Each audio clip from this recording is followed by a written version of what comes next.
अब हम भी बनाएंगे शिवाजी महाराज की ड्राइंग। तो चलो फटाक से आउटलाइन बनाते हैं।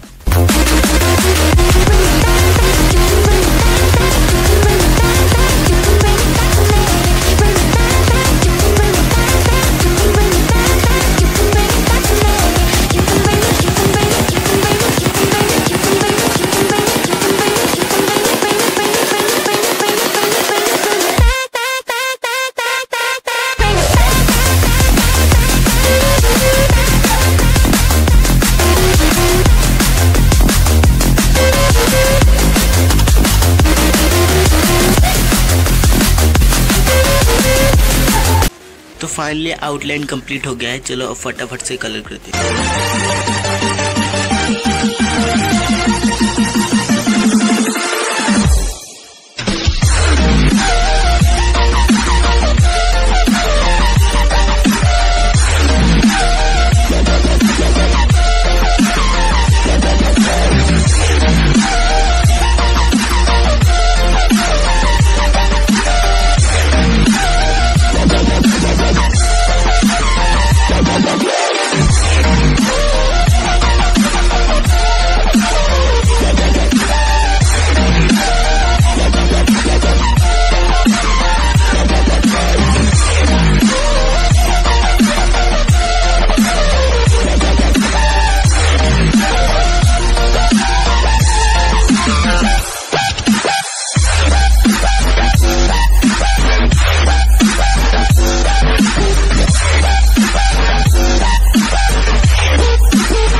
तो है गाइस, अगर आप चैनल पे नए हैं तो वीडियो को लाइक कर लेना, चैनल को सब्सक्राइब कर लेना। मिलते हैं नेक्स्ट वीडियो में, तब तक के लिए बाय बाय।